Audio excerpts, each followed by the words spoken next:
ইসলামের প্রথম যুগে ধৈর্য ছিল সবচেয়ে বড় গুণ।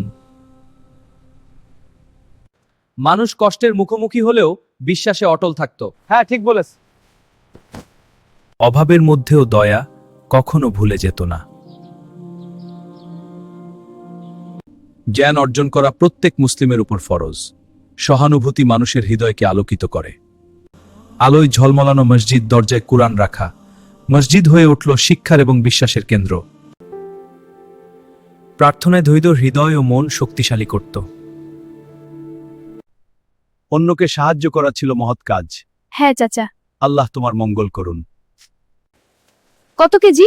50 টাকা কেজি ভাই, 1 কেজি দিন। ঠিক আছে। ব্যবসায় সততা অত্যন্ত মূল্যবান। প্রত্যেক বাড়িতে জ্ঞানকে মূল্য দেওয়া হতো। হ্যাঁ আম্মা। এই বইটি পড়ো বাবা। আচ্ছা। ভ্রমণেও বিশ্বাস পথপ্রদর্শক ছিল।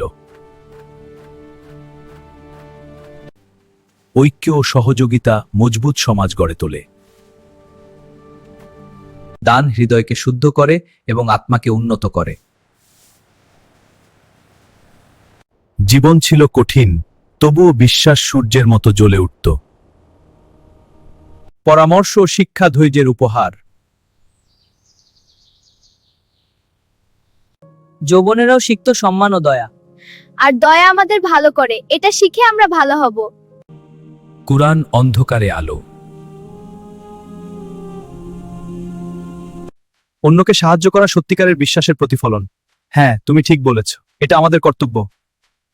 রাত বিশ্বাসীদের মনে আল্লাহর সৃষ্টির কথা মনে করিয়ে দিত। নামাজ হৃদয়কে একত্রিত করে এবং আত্মাকে শক্তিশালী করে। নামাজ হৃদয়কে একত্রিত করে এবং আত্মাকে শক্তিশালী করে। প্রকৃতিও ধৈর্য ও সাদৃশ্যের শিক্ষা দেয়। বৃদ্ধদের সম্মান করা ভালো চরিত্রের চিহ্ন। প্রত্যেক ভোর ছিল বিশ্বাস অনুশীলনের নতুন সুযোগ। পরিবার জ্ঞান ও প্রার্থনার মাধ্যমে শক্তিশালী হয়। হ্যাঁ, এটাই আমাদের ভিত্তি। ধৈর্য প্রত্যেক হৃদয়ে আশা ও আনন্দ আনে। এভাবেই ধৈর্যের আলো চিরকাল বিশ্বাসীদের পথ প্রদর্শন করে।